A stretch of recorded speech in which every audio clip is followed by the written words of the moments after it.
10 मुहर्रम को क्या करना चाहिए, आज की वीडियो में इसी मसले पर डिस्कस करेंगे।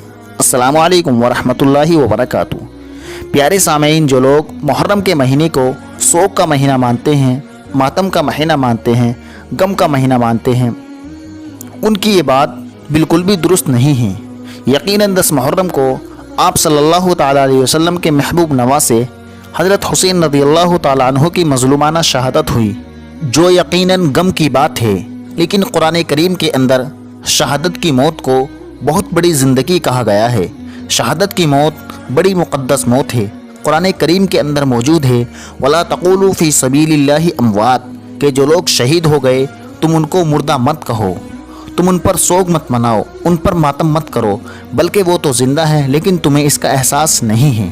अब बहुत से लोग हज़रत हुसैन रज़ियल्लाहु तआला अन्हु के 10 मुहर्रम को शहीद होने की वजह से इस महीने को यानी मुहर्रम के महीने को सोग वाला महीना कह देते हैं, और इस महीने में न शादी करते हैं, न मछली खाते हैं, न तकरीब करते हैं, न कोई खुशी का प्रोग्राम करते हैं।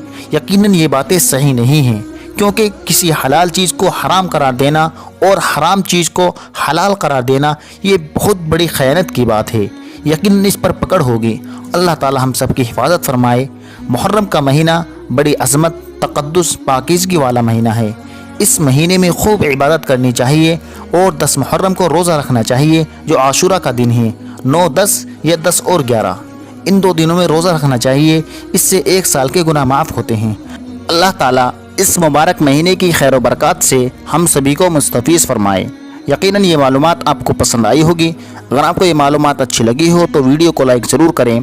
अगर आप हमारे इस्लामिक मालूमात यूट्यूब चैनल पर नए हैं तो इस्लामिक मालूमात चैनल को सपोर्ट कीजिए, सब्सक्राइब कीजिए। शुक्रिया। अस्सलामु अलैकुम वरहमतुल्लाहि वबरकातुहू।